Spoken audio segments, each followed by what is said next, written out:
여러분 안녕하십니까? 자유대한 국민회의 특별 시사 대담 시간이 돌아왔습니다. 오늘은 그동안 정규적으로 방송하던 것을 방송하던 대로 하지 않고 특별 긴급 대담으로 프로그램을 마련했습니다. 너무나도 엄청난 사건들이 지금 많이 터지고 있기 때문에 그걸 지나갈 수가 없어서 아주 오늘 귀중한 분을 모시고 같이 대담을 할까 합니다. 현재 유튜브 크리에이터로 활동하시는 우리 박상호 기자님은 그동안 기자님으로서도 굉장히 고생하면서 많이 일을 하셨는데 오늘 우리 한국 국민들에게 정말로 제대로 바른 정보와 해석과 길을 마련해 주시느라고 무척 고생하시면서 일을 열심히 하고 계십니다. 오늘 이렇게 모시게 돼서 얼마나 감사한지 모르겠습니다. 기자님 안녕하십니까? 감사합니다. 오늘 이렇게 나와주셔서. 뭡니까? 지난번에 한번 우리 같이 대화를 하려고 하다가 또 사고가 나서 제대로 전해드리지를 못했죠. 그런데 그 뒤에 며칠도 가지 않아가지고 트럼프 대통령이 또 이렇게 큰 사고를 만나고 그것이 단순 사고가 아니라 고의적인 암살 시도였기 때문에 이게 세계적인 큰 사건으로 지금 현재 번지고 있는데 사건 이 정황을 이렇게 살펴보면은 그게 그 청년이 정말 저질렀는지 안 저질렀는지 그것도 더 지금 살펴야 되겠고 그 다음에 그 사람이 벌렸던 어쨌든 하여튼 총알이 온 건 사실 아닙니까? 그럼 그것이 걔가 혼자 한 것 같이 보여도 단독 범행으로는 볼 수가 없는 그런 건데 걔가 한 것 같이 된 이 상황에서 실질적으로는 다른 총알이 와서 그런 일이 벌어졌다고 하면은 이건 틀림없이 거대한 음모 조직이 관여했다 이렇게 말할 수밖에 없거든요. 네. 그래서 오늘 그 사건을 좀 보시면서 좀 분석 좀 해주시고 그 해설을 좀 부탁드립니다. 제가 느낀 게 가장 석연치 않은 게 누군가 건맨이 옥상 위로 총을 들고 올라갔는데도 US 시크릿 서비스가 별다른 대응을 취하지 않은 게 우선 이상하고 그렇죠. 그 숨진 20세 청년도 일단 죽은 자는 말이 없으니까 배우를 밝힐 수도 없고 여러 가지 이야기들이 만들어지고 있는 것 같습니다. 이를테면 외로운 늑대형 희귀꼬물이다라는 이야기도 그렇고 그 친구가 20살 먹은 청년이 무슨 동기가 있어가지고 과연 트럼프 대통령을 저격을 했겠느냐라는 상식적인 물음을 던질 수도 있고 우선 저는 가장 깜짝 놀란 게 US 시크릿 서비스의 국장입니다. 킴벌리 취틀이라는 여성인데 그 여성은 오랫동안 바이든 일가와 친밀했습니다. 질 바이든이 굉장히 그 여자를 칭찬했고 경력도 굉장히 다양합니다. 시크릿 서비스 있었다가 펩시코에 들어가서 또 보안 관계자를 했었습니다. 그렇죠. 콜라 회사에서 무슨 보안 회사가 따로 있는지는 모르겠는데 그러니까 펩시라는 회사에 들어가서 일했습니다. 그리고 또 나왔다 시크릿 서비스 들어갔고 근데 이 여자가 원래는 바이든이 부통령이었을 때 그러니까 오바마 때 아닙니까? 그렇죠. 바이든이 부통령이었을 때는 그러니까 굉장히 오래전부터 인연을 맺어왔습니다. 오바마 때 바이든이 부통령이었을 당시부터 바이든 일가의 전속 경호를 책임지는 여자였습니다.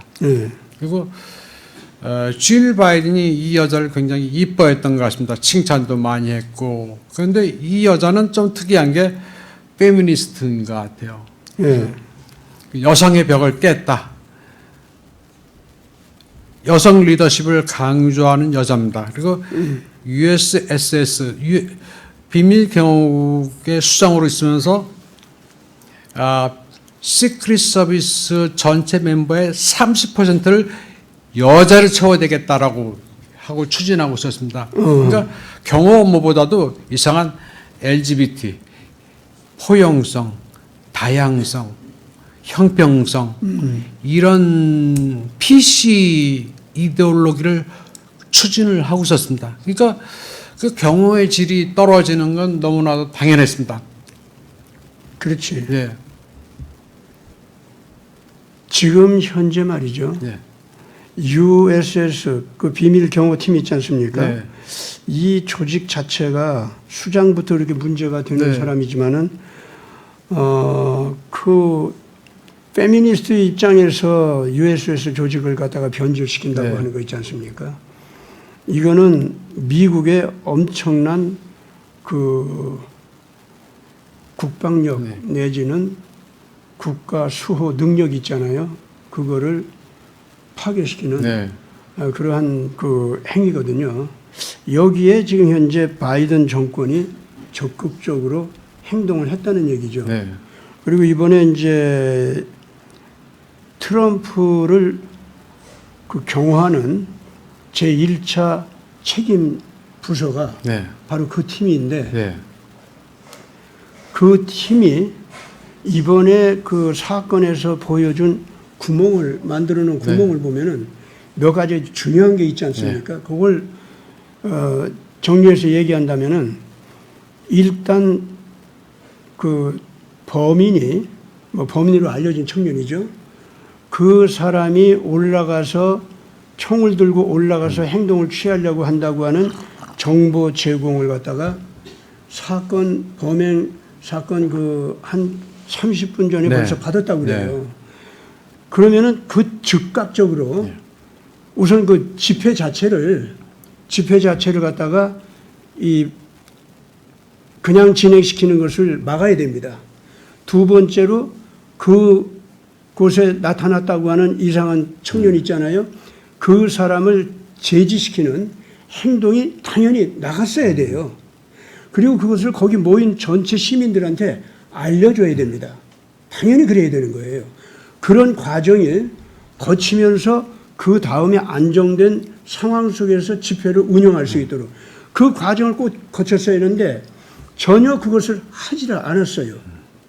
원래가 미리 그 정보가 가지 않았어도 이상한 청년이 나타났다고 하는 정보가 가지 않았어도 이 USS는 바로 지금 제가 얘기한 그러한 그 경호 시스템을 갖다가 발휘할 수 있었다면은 정보가 갔든 안 갔든 그런 이상한 청년이 나타난 거에 대해서 지금 제가 얘기한 그런 시스템을 운영을 했어야 되잖아요. 근데 그것이 없었다고 하는 것은 더군다나 그 정보가 갔는데도 그걸 무시해 버렸었다는 것은 고의적으로 그 청년이 거기에 올라가게 하고 그 청년이 그 활동을 하게 하고 나중에 자기네들 총탄을 맞아서 네. 죽게 하는 그 프로세싱을 거치도록 했다는 얘기예요. 결과적으로는 이게 고의성을 띠고 USS가 그런 행동을 했다는 얘기예요. 네. 그 얘기는 그렇다면은 이거는 USS가 관여한 그러한 엄청난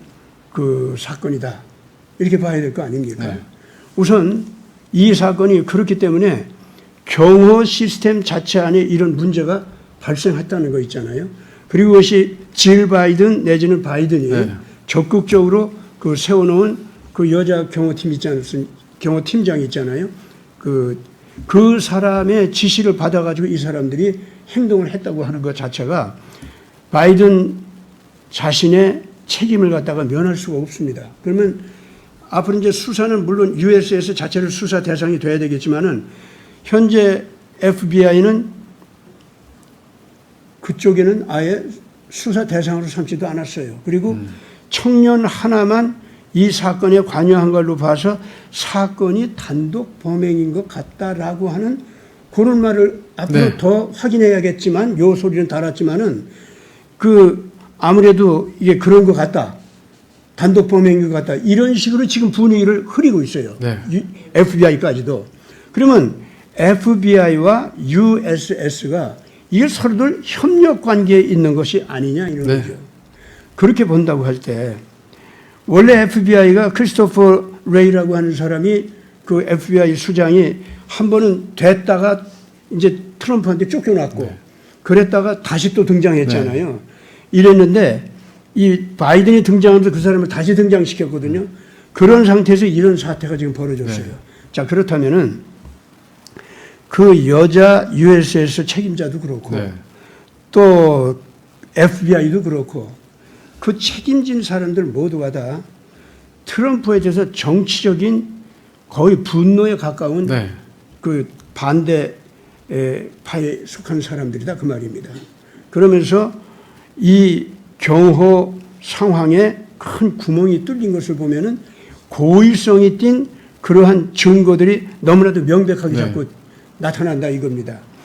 더군다나 이제 FBI는 그러한 고의성을 띈 그 문제들을 갖다가 문제 삼지 않고 청년 한 사람에게만 다 뒤집어 씌워가지고 네. 사건을 그와 같이 그 축소시키려고 하는 이런 행동이 벌어지고 자 그래서 이제 이런 상황이 이제 드러나 버렸단 말이에요. 이걸 또 국민들이 다 알아버린 거야. 그리고 국민들만 안 것이 아니라 전 세계가 이 사실을 알았어요. 그래서 트럼프가 이와 같이 지금 현재 미국에서 고난을 당하지만은 총알에 피해간 것처럼 그야말로 기적적으로 이 사람이 되살아나면서 전체 국민들 향해 자기가 피 맞은 상태 속에서도 피를 뒤집어 쓴 상태 속에서도 파이트라고 하는 소리를 외치면서 무언가를 국민들한테 새로운 정신적인 메시지를 네. 집어넣고 있어요. 네. 이제 그런 거에 대해서 좀 말씀 좀 해주시기 바랍니다. 뭐 파이트라는 거 힘내자, 뭐 싸우자는 얘기는 아니고 예. 뭐 힘내자, 우리 힘내서 이 고난을 극복하자라는 의미로 들렸고, 그렇죠. 예. 거기서 그 당시에 청중들이 USA를 연호했지 않습니까? 그렇죠. 그래서 이 고난을 어떻게든 극복하자. 이게 더 그래서 위대한 미국을 만들자는 메시지로 보입니다. 예. 네. 결국 이 사건은 미궁에 빠질 수밖에 없고 이대로 고리 자르기로 끝날 가능성이 너무 높습니다. 그걸 수사를 할 주체도 없고 사실은 결국은 요 그대로 묻히게 될 겁니다. 묻히게 되는데 앞으로 이런 기도가 몇 번 있을 것 같습니다. 제가 짜르그라드란 러시아 매체를 몇 달 전에 봤을 때 아마 러시아에서 상상하고 있는 또 다른 암살 플롯은 이렇습니다. 예전에 미국의 술레이마니라는 그 혁명수비 대장을 이란에 트럼프가 참수 공격해서 죽여버렸지 않습니까? 그렇죠. 그래서 이란은 트럼프하고 펜스, 예. 폼페오를 보복 대상으로 올려놓고 있습니다. 그랬었죠. 그래서 FBI도 그 좀 미국 내 이란 스파이망이 어떻게 가동되고 있는지 좀 지켜보고 있는 입장인데 아마도 트럼프한테 또다시 암살 시도를 한 다음에 이란에다 덮어 씌울 수도 있습니다. 그렇죠. 그런 상상도 가능합니다. 예, 예. 그래서 앞으로 심슨 만화에도 트럼프가 관짝에 누워 있는 채로 있는 그림도 있고 자기 예언적 어떤 메시지를 던져놓고 자꾸 저들은 그걸 실현하려고 합니다. 그렇죠. 계속 조심을 해야 되는데 일단은 트럼프가 이번 암살 미수 사건으로 대권에 한 발 더 가까이 다가간 건 맞습니다. 정치공학적으로. 그런데 사람이 어떻게 될지 모릅니다. 근데 이미 미국은 시스템이 붕괴된 나라입니다. 백주 대낮에 어떻게 대통령 후보가 총에 맞을 뻔한 일이 일어나는지 시스템은 미국 없습니다. 흔히 미국에서 유학하신 정치학 박사님들이 미국은 시스템으로 돌아가는 나라라고 얘기를 흔히 하는데 그거 잘못 알고 있는 얘기입니다. 시스템이 붕괴된 지는 제가 보기에는 한 1990년도 이후부터인 것 같습니다.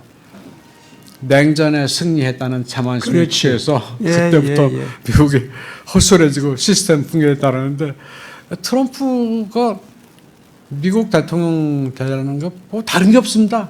예를 들면 고가도로, 인프라스트럭처 이게 크럼블링하고 있는데 이게 후진국도 아니고 미국 공항이나 도로 보면 굉장히 낙후돼 있습니까?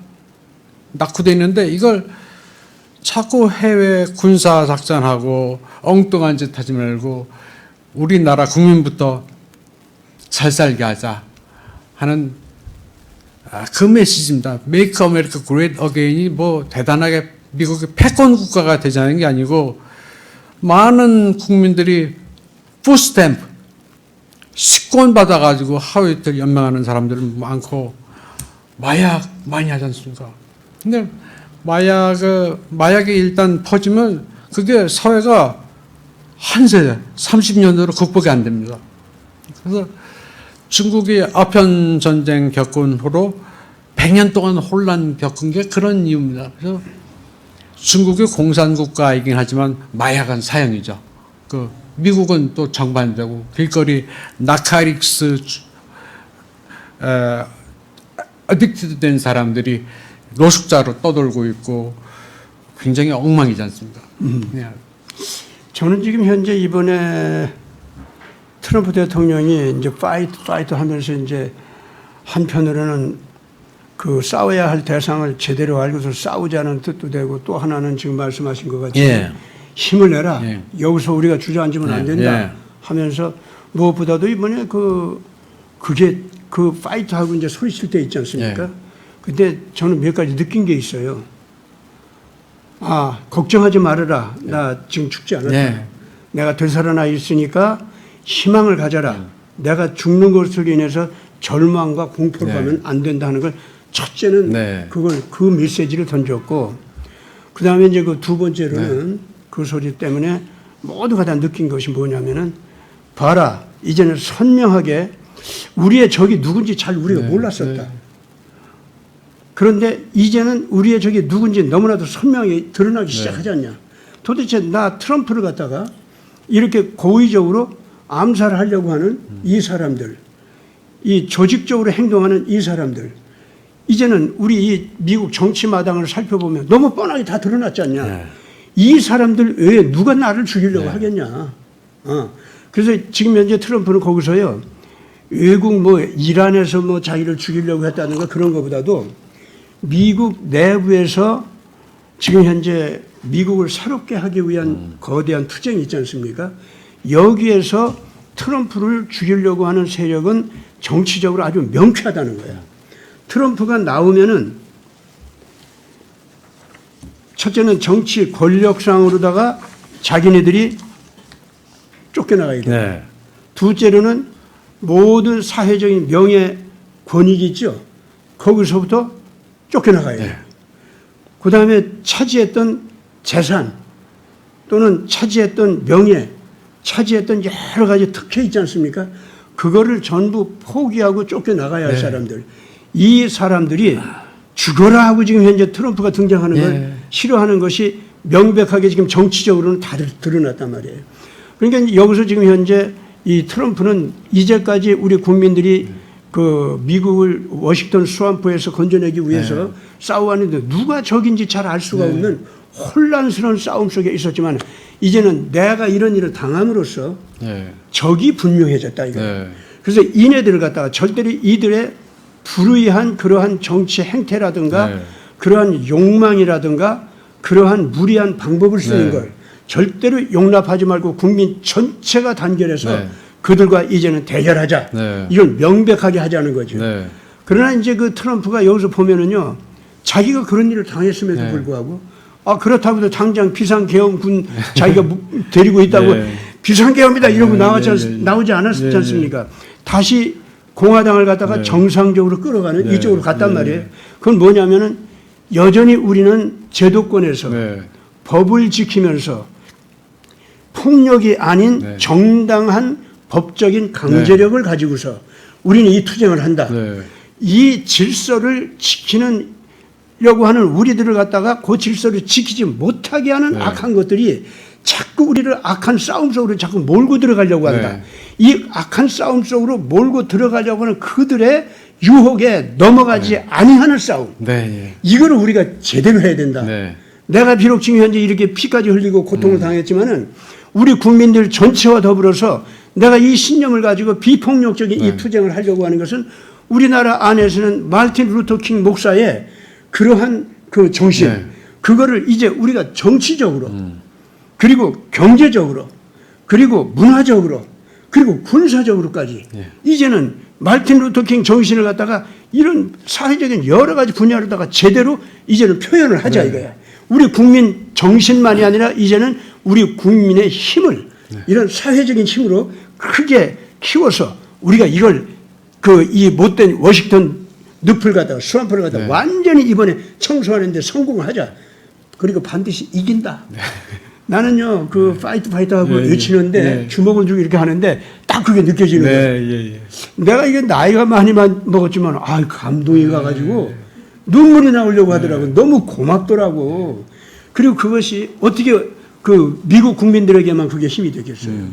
저는 그렇게 보지 않습니다. 지금 현재 전 세계 모든 국민들한테, 이야, 역시 미국에는 위대한 정신이 있고, 그걸 이끌어가는 국민들이 있고, 그 앞장서서 뛰는 상징적인 지도자가 정말 미국은 있다라고 하면서 바이든 정치 때문에 미국을 불신했던 모든 나라들, 바이든 정치의 어그리 그 못된 그 정책 있잖아요. 그것 때문에 분노를 품고 미국을 불신하려고 했었던 모든 나라들이 국민들이 미국을 다시 신뢰할 수 있는 그런 쪽으로 지금 현재 돌아서는 이런 분위기가 이번에 형성됐다고 보는데 어떻게 보십니까? 저도 뭐 동감입니다. 그렇죠? 굉장히 그 경애를 불러일으키는 그렇죠. 인스파이어링 씬이었습니다. 아주 그렇죠. 명장면이었습니다. 그래서 저는요, 이런 지도력이 한번 나타나지 않습니까? 그러면은 우리가 이제 제도권에서의 방법으로 또 이제까지 정치적인 여러 가지 방법으로는 이번 당했는데 뭐 할 수 없네.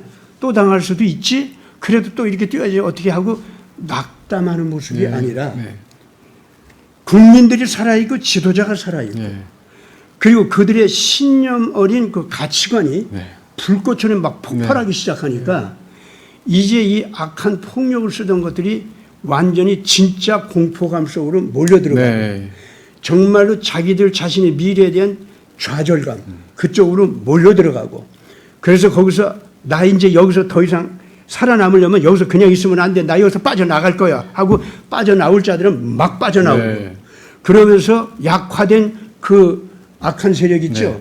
그네들은 어디 숨을 곳 찾아서 이제 도망치는 이런 분위기가 앞으로 미국 안에서만이 아니라 유럽에서도 이제 컬렉티브 웨스턴 해가지고 이제 우리가 그 앵글로색슨 계통 못된 것들 있잖아요. 저 유럽에도 지금 식민 제국주의 그거 해가지고 그 못된 이익을 찾았던 그 사람들. 그러다 보니까 이제 뭐 프리메이슨이라든가 일루미나티라든가 이런 것들의 정신적 괴질에 걸려서 그 부하가 된 못된 그 서부 유럽의 이 엘리트들. 얘네들도 이번에 미국에서 일어난 이 일 있지 않습니까? 이것 때문에 걔들이야말로 정말 이 바이든하고 다 같은 팀인데 그리고 우크라이나 편에 들어가지고 우크라이나 전쟁을 범죄적으로 자꾸 끌고 가려고 하는 세력인데 걔들에 대해서도 그 유럽의 그 컬렉티브 웨스턴 걔들도 이번에 정말로 이 미국 바이든 팀이 있잖아요. 이 사람들 이상으로 절망적인 공포감 있죠. 그거 받아가지고 벌벌 떨 겁니다. 그래서 그 그룹 자체가 그 악한 힘을 발휘하는 데 있어서 굉장히 위축이 되고 이제는 정말 자기네들 그 뛰어난 전략 그 아주 자랑하던 것들이 전략이고 뭐고 이제는 쓸 수가 없는 상황으로 쪼그라드는 이제 이런 상황으로 유럽에서도 그런 이제 분위기가 도는 것이 아니냐. 그래서 저는 그렇게 봐요. 이번에 이 트럼프 대통령이 이런 일을 당하고서 다시 일어나는 걸 볼 때 제도적인 장치로는 특별한 방법이 뭐 없다 할지라도 전체적인 분위기나 정신이나 가치관을 부르짖는 국민들의 힘이나 그 사람들의 그 단결하는 힘 있잖아요. 이거는 막강하게 크게 키워지리라. 네. 저는 그렇게 보고 희망이 더 많이 희망을 많이 갖게 됩니다. 어떠십니까? 예, 저도 잘 됐으면 좋겠습니다. 저도 그래야 되겠죠. 그리 되도록 뭐 예. 많이 바라고 있고, 다만 좀 앞으로도 조심스러운 게, 이게 공화당 지지자들이 분노해서 뭐 무기를 든다든지 예, 그런 예. 일이 있으면 절대로 안 되고, 법적으로. 비폭력으로. 그렇죠. 예, 그래서 많이 들끓어오는 걸 조금 감다운 시킬 필요도 있습니다. 폭력적으로 가지 않게. 예. 폭력적으로 가도록 유도를 하는 겁니다. 얘네들이. 그래, 얘네들 그러지. 무기를 들면은 그걸 가지고 총기 금지법을 또 만들려고 그러고. 뭐 그러면서 저들만 총기 갖고 국민들은 못 갖게 하고 그러면서. 그리고 내전이 일어나기를 바랄 수도 있습니다. 바이든 그럼요. 쪽에서는. 바이든 쪽. 비상사태 그렇죠. 선포해서 우크라이나 전쟁도 계속하고 그렇죠. 엉뚱한 일을 벌일 가능성이 굉장히 크거든요. 그렇죠. 바이든이 계속 집권하기 위해서. 예. 그래서 그런 일이 안 벌어지게끔 많은 사람들이 힘을 모으고 마음을 모았으면 좋겠다는 생각이. 마음이 많이 모아질 것 같아요 이번에. 그래서 지금 그래서 이것이요 이번 이 사태가 러시아한테는 어떤 영향을 줄 것 같습니까? 러시아에도 일단은 긍정적입니다. 이 J.D. 벤스라는 러닝메이트도 우크라이나 그 말씀 전쟁 좀 하세요. 끝나자고 끝내야 그러고 된다고 있죠? 얘기를 했습니다. 그리고 예. 트럼프도 우크라이나 전쟁을 기본적으로 끝내야 된다는 입장입니다. 자기가 대통령 되면 24시간 안에 전쟁을 끝내겠다. 어떻게 끝내겠는지는 모르겠습니다. 솔직히 뭐 그렇죠. 그 구체적으로 얘기는 안 했으니까. 그러니까 러시아에서도 그게 전쟁 끝낸다니까 좋긴 좋은데 우리한테 물어나 봤어 하는 입장입니다. 얘기를 안 했거든요. 예. 서로 얘기했는지 안 했는지 모르겠지만 모르지, 사실. 얘기를 했다면은 얘기를 했고 그게 알렸지만 또 러시안 게이트라고 또 난리치게 뻔하거든요. 예. 그래서 대화가 오갔는지 어떻는지 모르겠습니다. 다만 트럼프는 기본적으로 US가 너무 주제넘게 뻗어 있다라고 생각을 하거든요. 그래서 이제 좀 걷어들이자. 기업도 걷어들이고 약간 먼로주의 비슷하게 Make America Great Again이란 구호를 실천하려면은 해외 돈 그렇게 쓰면 안 돼. 라는 게 입장 아닙니까? 맞아. 너무 개입하면 안 돼. 유럽이고 동맹국이고 지들 방위비 우리만 쓰게 밀어놓고 지들은 돈 하나 안 쓰고 저 괘씸해 저럴 수 없어. 뭐 그리고 정 화나면 철수할 수도 있어라는 입장 아닙니까? 그렇죠. 그러니까 우크라이나도 마찬가지입니다. 우크라이나도 거기 우크라이나가 미국의 동맹국 다인데 계속 거기 돈 쓰고 미군이 직접 개입할 것도 아니면서 자꾸 이제 꼬봉인 유럽으로 하여금 우크라이나를 지원해서 우크라이나 사람들 씨를 말리게 하는데 상식적으로는 트럼프가 그런 정책을 계속할 것으로 보이지는 않습니다. 그렇죠. 그렇다면 말이죠. 이번에 그 부통령 후보로다가 DC 벤스라고 하는 사람이 나왔잖아요. 오하이오 상원의원이죠. 그 사람이 등장한 것도 상당히 재미있는 것 같아요. 근데 거기에 트럼프 대통령의 미래지향적인 미국 통치 방향이 있잖아요. 그것을 그 벤스라는 사람을 갖다 뽑는 거에서 뭔가 좀 보여주는 것 같아. 거기서. 그래서 그걸 좀 진단 좀 해주세요. 벤스가 등장했다. 그 사람이 원래 16년 대통령 선거 시절에는 트럼프를 잘 몰라가지고 불신해가지고 거기다 표를 안 줬대요. 근데 20년 선거 때는 트럼프를 그 4년 동안 정치하는 걸 보고 굉장히 신뢰를 해가지고 그래서 그 트럼프를 찍었다는 겁니다. 근데 그 보면은 왜 신뢰를 했느냐? 다른 게 아니고 워싱턴 스왑프 있죠? 이거에 대해서 이 벤스 이 사람도 정말로 저항하고 반대하고 네. 그랬던 사람이래요. 그런 점에서 트럼프하고 자기가 맞거든요. 네.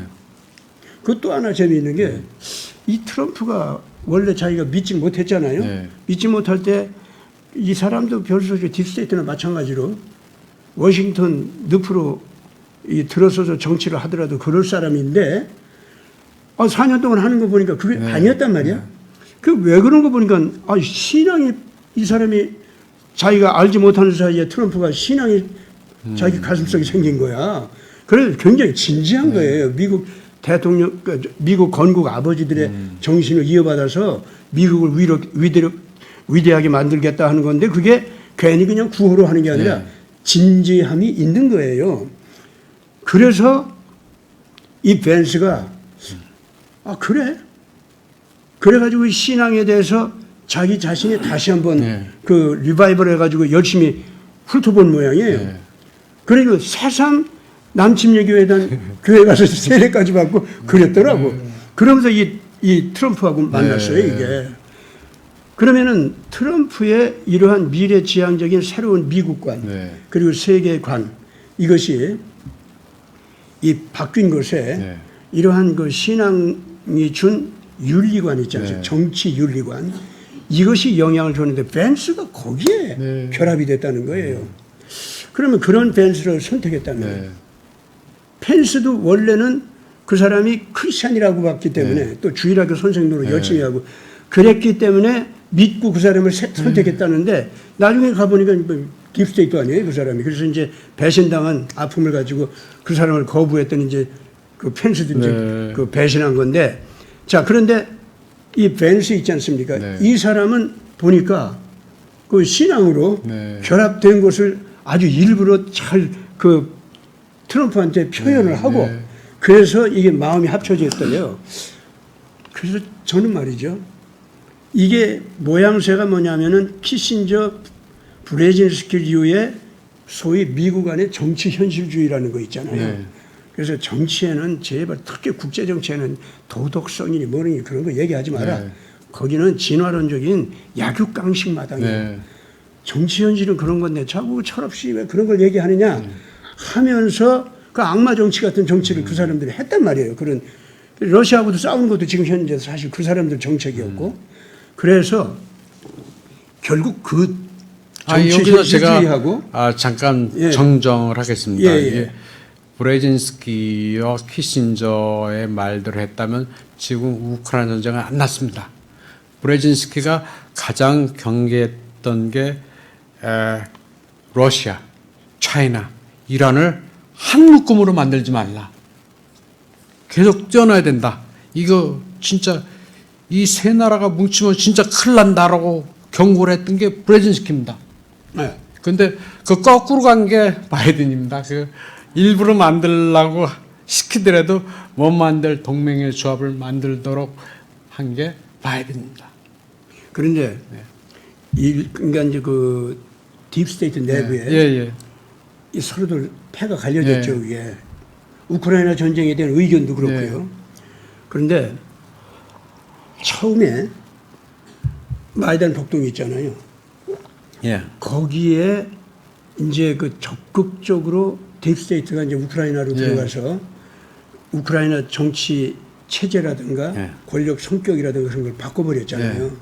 바꿔버렸는데 그때 바꿀 때에 가장 적극적으로 개입해서 그런 정책을 지도한 사람들이 키신저, 브레진스키란 말이에요. 네. 그 사람들이 거기 들어가서 한 일이 뭐였냐면은 우크라이나를 러시아와 이제 결합시키지 않게 지금 말씀하신 대로 결합시키지 않게 하려고 하는 분리 정책으로다가 그거를 했는데 할 때에 결과적으로 이제 나중에 그 저기 푸틴이 전쟁을 그 저기 미사일을 먼저 쏜 거 보면은 너도 우리한테 상하학전 벌이려고 그래? 소형 핵 거기 뭐 배치해가지고 우리한테 쏘려고 그래? 그건 안 되지. 우리가 살기 위해서 내가 먼저 처리할 거야 하고서 이제 그 미사일을 먼저 쏜 거 아닙니까? 솔직하게 뭐 푸틴이 그것까지 한 것까지는 러시아를 지키기 위해서 했다. 그렇게 봐줄 수밖에 없어요. 그거는 뭐 침략이라고 할 수가 없다고. 그런데 그렇게 하도록 만든 거. 네. 그건 그러니까 키신저, 브레진스키 그 사람들의 전략이었단 말이에요. 네. 그게 전략이었고 결과적으로는 그 이제 그 젤렌스키가 네. 나는 러시아와 우크라이나를 다시 친하게 네. 만들겠다. 그렇게 나온 것을 다시 이제 전쟁 쪽으로 가도록 네. 휙 바꿔놓은 것이 역시 최초 전쟁 터질 때 있잖아요. 네. 그때는 브레진스키, 키신저 얘네들이 같이 한 걸로 제가 확신해요. 네, 그건 맞고요. 예, 저- 그런데 예, 예. 그해 예. 이제 트럼프가 예. 그런 건 이제 우선 네. 반대하는 사람이고 푸틴이 네. 제대로 막았잖아요. 먼저 네. 막고 난 다음에 대화하자. 네. 아 푸틴이 처음부터 대화하자고 했다고. 네. 나 전쟁하기 싫다. 그러니까 저기 전쟁하기 싫으니까 여기서 끝내자. 네. 했는데 제렌스키는 그때 대화하려고 했거든요. 네. 그걸 막은 게 바로 컬렉티브 웨스턴의 정치가들 아닙니까? 네. 그래가지고 그것이 바로 그때 처음에는요 전쟁을 길게 끄는 쪽으로 네. 가면은 미국 쪽이 또는 컬렉티브 웨스턴 쪽이 이익이 가는 줄 알고 네. 그런 식으로 끌고 가려고 하다가 나중에는 아 우리가 잘못했다. 네. 이 푸틴을 너무 건드렸고 그러고 억울하게 그 사람 죄인 만들었고 그래서 전쟁 쪽으로 자꾸 그 이상한 여론 만들어서 그 화나게 한 거 이거 이 싸움 하다가는 이 전쟁 늪에 빠져서 우리 죽는다. 네. 그러니까 이 전쟁 그만두라 한 것이 사실상 키신저가 다보스 포럼 있지 않습니까? 네. 거기에서 처음으로 그 얘기를 하기 시작했죠.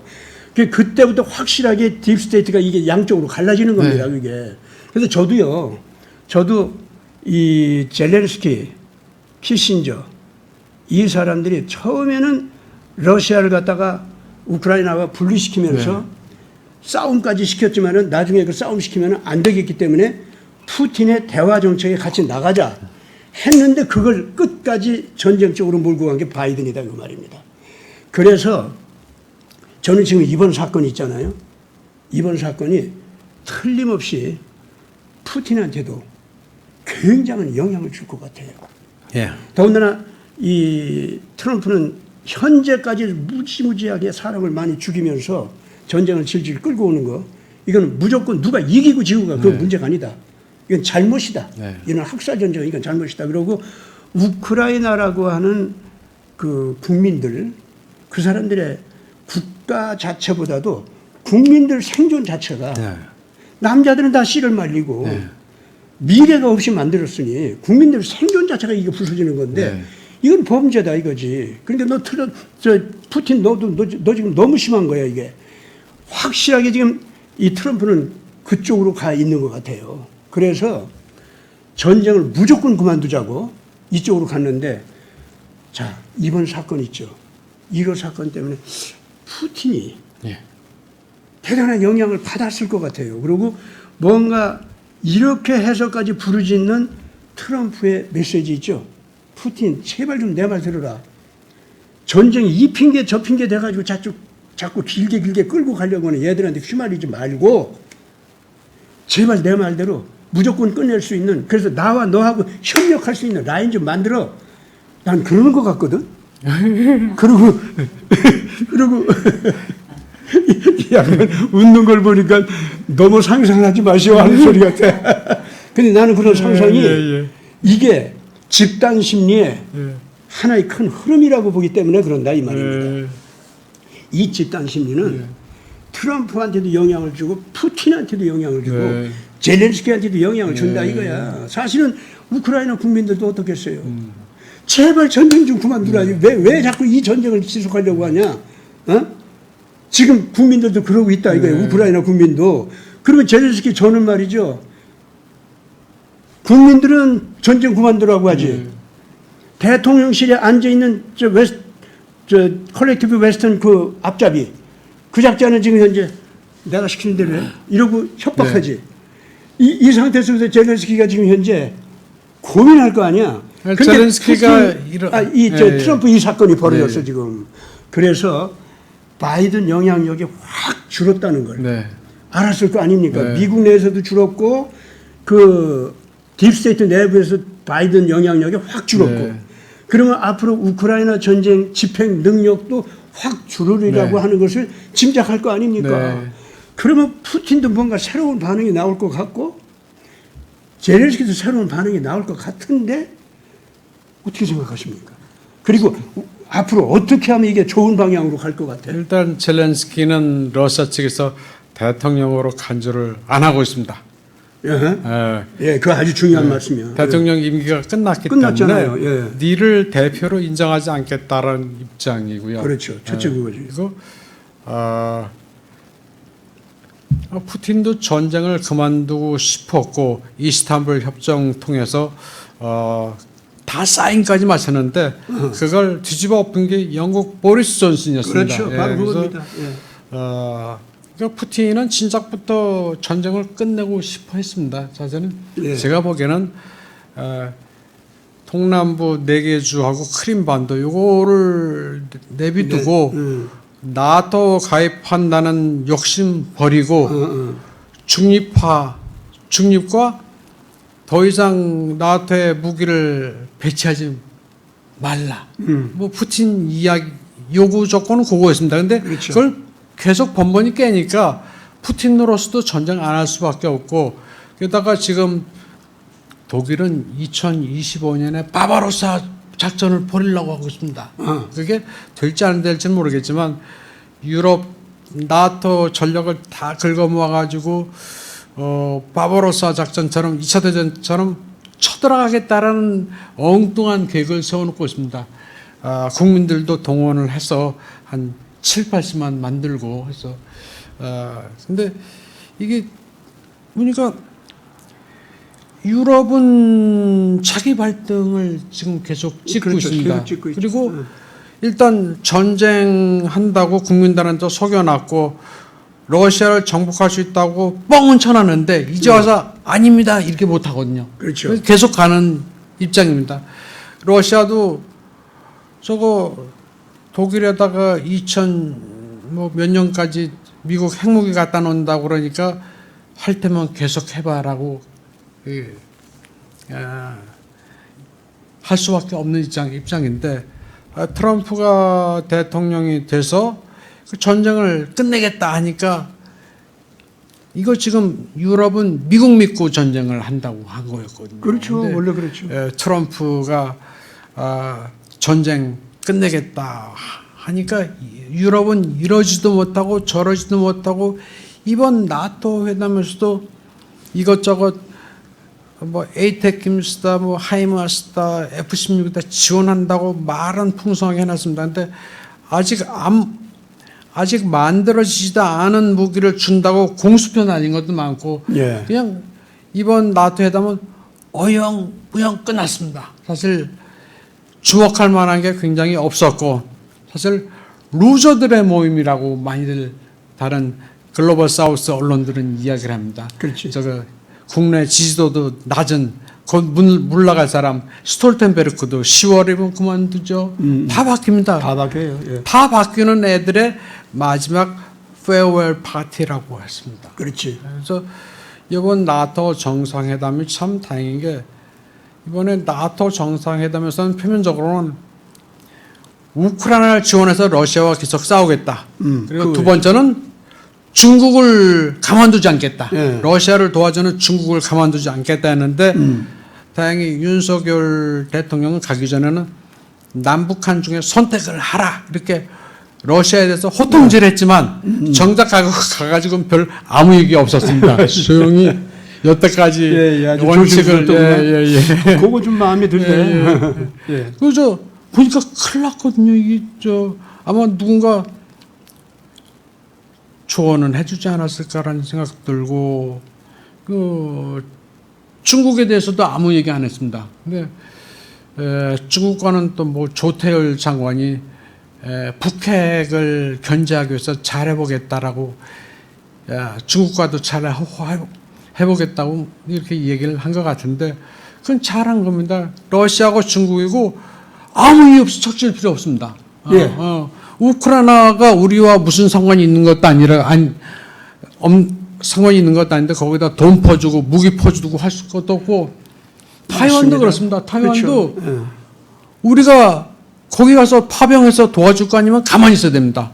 이거 내부 문제입니다. 그리고 타이완은 병역이 4개월입니다. 지들도 못 지킨다는 거 압니다. 사실 차잉원 민주당 정권도 그냥 무해무덕하게 그냥 여태까지 해왔던 것처럼 독립 입장을 그렇게 밝히지도 않고 예전에는 양안은 서로 예속되지 않는다라고 이야기한 걸 요번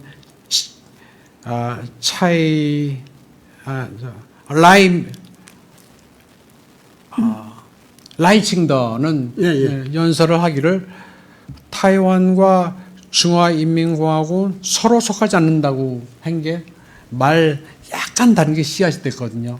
그래서 예전처럼 적당히 이렇게 교육도 하면서 살고 뭐 중국이야 타이완을 언젠가는 침략한다는 야망은 가지고 있지만은 그게 그 야망이 실천되도록 자극을 할 필요는 없단 말입니다. 제가 여기까지 하시는 예, 말씀 예. 들으니까 그런 분석을 하시는 거 보니까 좀 욕망이 생기네. 뭐냐면은 예. 트럼프 대통령을 죽이려고 하는 자들 있죠. 못 죽였잖아요. 그리고 걔들은 트럼프 대통령을 죽게 했을 경우에 네. 하고 싶은 일이 있었을 겁니다. 네. 결국 트럼프 대통령이 살아남으로써 그것을 못하게 되는 상황으로 지금 끌려 들어가고 있는 거예요. 그 하고 싶은 거 있죠. 네. 가령 그 나토 정상회담이라든가 이런 데서도 나타나고 뭐 여러 가지 나타나는데 네. 트럼프 대통령이 만약에 이번에 살해당해 가지고 네. 아무런 힘도 발휘할 수 없는 혼란으로 미국을 네. 들어갔을 때 이 바이든 집단은 네. 그리고 우크라이나 전쟁을 하자고 네. 소리쳤던 그 작자들은 무엇을 하려고 했을까요? 첫 번째는 Eternal War입니다. 영원한 전쟁. 영원한 전쟁과 함께 역시 글로벌리스트의 어젠다들, 그렇지. LGBT라든지 PC, woke, 또 어떤 세계적인 전 지구인들의 그 통제를 그렇죠. 하기 위한 어젠다를 계속 실현을 하려고 했을 겁니다. 맞습니다. 공황 상태, 예, 예. 공포 전 예. 전쟁 공포, 예, 예. 그리고 억압 네. 이걸 보다가 네. 아마 그러면서 이제 뭐 이 여론 정치를 통해서 또 이제 속이고 네. 즐겁게도 하고 뭐 그랬겠죠. 어쨌든 간에 그 상태로 가려고 해요. 첫째 네. 그거. 그다음 그 정도가 답니다. 예. 그 어떤 인간 그럼 지구 우선 예. 러시아 우크라이나 전쟁은 어떤 쪽으로 끌고 가려고 했을까요? 러시아 우크라이나 전쟁은 이게 까딱하면 그게 핵전쟁으로까지 가거든 그게 잘못했다가는. 핵전쟁까지 갈 수 있는데 이론적으로는 그렇습니다. 그렇게 가기는 어렵지 물론. 나기는 힘들죠. 힘들고 결국은 우크라이나 전쟁이 안 되니까 이스라엘 중동으로 가가지고 일 버리고 그게 안 되니까 또 맞아요. 아시아로 가서 또 예, 예. 일 버리려고. 하여튼 우리하고 똑같아 해설하는 게 우리도 그동안 똑같이 그렇게 해설했어요. 우크라이나에서 안 되니까 가자 전쟁 일으키고 예. 거기서 안 되니까 이제 한반도로 또 오려고 하고 이 짓들 하는 거 있죠. 예. 예. 결국 그거의 연속 손상에서 예. 한반도로 반드시 말썽 일으키려고 왔을 예. 겁니다. 저는 그렇게 봐요. 네. 이번에. 왜냐하면 우크라이나는 벌써 결정이 됐어. 그래서 거기서 더 벌려봤자 핵전쟁으로 가더라도 저들도 손해고 네. 그러니까 어떻게 하냐. 가자 전쟁 예. 어느 정도 좀 더 흔들다가 네. 거기서 지금 네타냐후도 지금 말 듣는 것 같아도 안 듣거든요. 이스라엘은 저 예. 망한 나라입니다. 예, 저 예. 존속을 할 수 없다고 봅니다. 예. 천지사방에 다 적 만들고. 현재 예. 상황은 그래. 예. 그러고 이제 그것이 이제 만약에 동북아시아로 온다고 할 때 반드시 타이완과 한반도 가지고 네. 말썽 일으키려고 네. 했죠. 그래서 이번에 참 저는 그렇게 봐요. 나야 뭐 하나님을 믿다 보니까 네. 이거 하나님께서 기도 들어주셔서 감사합니다 하는 소리까지 네. 하는 건데 뭔 얘기냐면은 우리가 좀 대한민국의 자격이 없고 국민들이 좀 못난 거 네. 있지만은 그래도 전 세계 백성들이 이 대한민국을 보고 희망을 느끼지 네. 않습니까? 그러니까 우리가 가서 정말 참 모든 세계에 희망을 줄 수 있는 네. 헌신을 할 기회를 주시옵소서. 네. 그러자면 이번에 전쟁으로 때리지 말아 주시옵소서. 전쟁은 제가 보면 안 날 걸로 봅니다. 그거 말씀하세요, 이제. 그 타이완도 안 납니다. 안 나는 게 지난번에 샌프란시스코 미중 정상회담 났을 때 시진핑이 그랬습니다. 시진핑이 저기 바이든한테 2027년 중국 타이완 침공설은 들어봤나 하고 야 맞아요. 니네들 강요들이 그런 소리 퍼뜨리고 있다는데 우리 타이완 침략 안 해. 그런 얘기 퍼뜨리지 마라고 해서 시진핑이 저기 바이든한테 예. 그게 작년 11월 달이었죠. 예. 그게 또 2030년에 중국이 타이완을 침략한다. 왜 그때 침략하느냐? 중국인민해방군 건군 100주년이라고 합니다. 근데 침략을 꼭 100주년에다 맞춰야만 하고 99년은 안 되고 98주년은 안 될 이유가 없군요. 예. 사실 미국이 계속 말을 만들어내는 겁니다. 그때에 그 작년 11월 달에 이제 미국에 시진핑이 들어갔었잖아요. 그 이제 바이든하고 뭐 샌프란시스코에서 만나고 그랬는데 보면은 그때에 그 시진핑이요 한 말이 아주 요상해요. 미국 선거에 개입하지 않는다고 자기가 왜 그런 소리를 해야 돼요? 또 바이든은 우리 선거에 개입하지 마. 아니 그런 소리를 어떻게 미국 대통령이 그따구 소리를 합니까? 이 말은 뭐냐면 너 이미 개입한 적이 있어 그 소리거든요. 이번에 또 개입하지 마 그 얘기거든요. 그리고 개입하려고 하는 증상을 나는 포착했어. 그거 하지 마.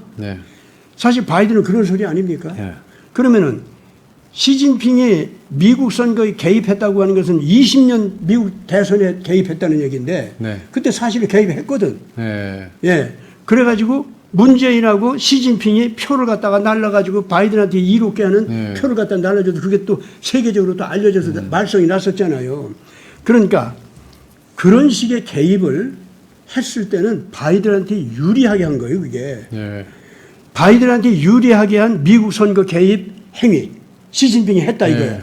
근데 이번에는 하지 마 하는 소리는 뭐냐면 너 이번에 하면 나 떨어뜨리게 할 거 아니야. 이제 그 소리 아니겠습니까? 그러니까 거기서 이렇게 보면은요 20년 미국 선거에 시진핑이 불법적으로 선거 개입을 했다는 것을 미국 대통령 입으로 스스로 시인하면서 얘기를 한 거예요. 이게. 전 세계에 바이든이 그 유리한 표를 얻어서 대통령이 된 것처럼 꾸미고 있다는 거 있죠. 그걸 자기 입으로 자기가 고백한 거예요. 그리고 이 시진핑 있죠. 시진핑 역시 그때 그런 식으로 개입했었다는 것을 인정하면서 이번에는 개입 안 해 하고 얘기를 했다는 말입니다. 그러면 시진핑도 그 선거에 개입했다는 걸 인정한 거고 그리고 이번에 너 바이든 선거 위험하게 되는데 거기에는 나 개입 안 해 이 소리를 한 거거든요. 그게. 그러면 시진핑도 바이든도 둘 다 20년 미국 대선에 불법 선거를 했었고 거기에 개입했다는 얘기예요. 둘이 그 소리를 하기 좋은 얘기입니까? 그걸 왜 저들이 공개적으로 얘기해요? 공개적으로 얘기할 수 없는 얘기를 한 거예요. 그게. 그렇다면 하기 싫은 그 얘기를 그래도 거대한 국가의 원수들인데 저들 죄를 왜 얘기를 해요? 그건 뭔가 무지무지하게 강요된 힘이 작용했다는 겁니다. 저는 그렇게 분석해요. 무지무지한 힘이 작용해서 어쩔 수 없이 그때 만나서 가기 싫은 미국에 갔고 만나기 싫은 시진핑 만났고 그 자리에서 둘이서 저들이 그런 걸 갖다가 그 개입했다는 걸 스스로 고백하고 다시는 안 한다는 얘기를 했다 그 말입니다. 그러면 거기 트럼프의 정치 영향이 무섭게 작용했다고 저는 그렇게 봅니다. 그거 이외에는 달리 해석할 수가 없어요. 따라서 그때 이후부터 이 트럼프의 보이지 않는 국제 정치 영향력이 이렇게 바이든의 행동과 시진핑의 행동을 갖다가 좌지우지할 만큼 엄청난 영향력을 행사하고 있구나 하는 것을 딱 느꼈어요, 그때. 그렇다면은 이거 앞으로 딥스테이트에 의해서 마음대로 그 농간질하면서 이상한 전쟁 일으키고 뭐 난리 일으키고 하는 거 있잖아요. 이제부터는 마음대로 못 하겠구나. 네. 그렇다면 쟤네들이 이제 절벽에서 떨어져 죽게 생겼는데 막판으로 그야말로 트럼프 죽이려고 한다든가 별일들이 다 벌어지겠구나. 하지만은 그것도 잘 막아주겠지. 그때 저는 이제 그 작년 그 11월 달 그 사건을 좀 분석하면서 이 방송도 하면서 그런 걸 느꼈었어요. 네. 그래서 이번에 이 사건 일어나는 걸 보고서 역시 트럼프 진영의 네. 이 자유민주주의 그리고 정치적인 이 도덕주의를 갖다가 이제는 지켜나가야 세계가 산다, 네. 미국이 산다 네. 하는 정치 바람이 뭔가 살아서 네. 움직이는 것 같다는 느낌이 들어요. 그래서 오늘 이렇게 모시고 말씀드리는데 아주 그대로 그냥 기가 막히게 분석해서 다 말씀하시는 거죠. 그래서 저도 지금 놀랐어요, 지금. 야, 이거 우리 둘이 이렇게까지 딱 맞아 들어가서 진단을 하고 있었는가 하고 굉장히 놀랐어요, 지금. 아니 근데 네. 놀라실 만도 아니야. 그것도 아니고 굉장히 상식적이고 쉬운 그렇죠. 얘기거든요. 맞아요. 원래는 그 상식적으로 쉬운 얘기인데 너무 이상하게 전략적으로 꼬부라지는 사람들은 이런 얘기가 참 이상한 얘기로 들리겠죠. 참 그리고 한번 지적할 만한 이야기가 예. 트럼프를 무슨 이재명에 비유하는 이상한 사람들이 많더라고. 그 도대체 비교를 할 때가 있지. 그렇죠. 어떻게 트럼프의 이재명을 비교를 하는지 이게 좌도 그렇고 우도 그렇습니다. 예. 이게 굉장히 좀 한심한 생각이다. 이 한국 정치계에 대해서 특히 보도하는 사람들 있죠. 이 사람들에서 좀 충고하는 말씀 한마디 더 하세요. 한국은 문사철이 죽은 것 같습니다. 사회과학, 인문과학도 마찬가지고요. 예. 전 깜짝 놀란 게 한국의 한 명문대학 교수, 정치외교학과 교수가 젤렌스키를 이승만 박사, 젤렌스카를 프란치스카 여사에 비유하는 걸 보고 깜짝 놀랐습니다. 진짜 대학 교수가 저 모양이니 국민들은 어떨까? 이제 그거 보고 한국에는 할 말이 없더라고요. 네, 한국도 네. 바로 박상우 기자님 같은 분들 많이 있고 그런 사람들에 대해서 날카로운 제대로 된 비판을 하는 분들 많아요. 너무 염려하지 마세요. 그럴까요? 네. 근데 그런 분들은 안 나오시고 늘 엉터리만 텔레비 나오고 유튜브 방송 키면서 저 이상한 소리 하면 해대면서 국민들을 우민화시키는 거 보고 참 가슴이 아픕니다. 미국도 트럼프 대통령 나오기 전까지는 미국도 그랬어요. 근데 요새 뭐 트럼프 나오니까 막 나와서 이제는 대세를 이루더라고. 우리나라도 아마 그렇게 되리라고 봅니다. 이제 얼마 시간 남지 않았다고 봐요. 자, 그럼 오늘 마지막 하실 말씀 더 있으면 말씀하시고 끝냅시다. 끝나도록 하면 되겠습니다. 오늘 그러면 여기서 모든 말씀 끝내겠습니다. 여러분들 안심하십시오. 트럼프 대통령 되살아난 것 같이 전 세계 인류 양심적인 정치를 하려고 하는 거대한 새로운 정신적 불기둥 이제는 살아서 움직일 것 같습니다. 감사합니다.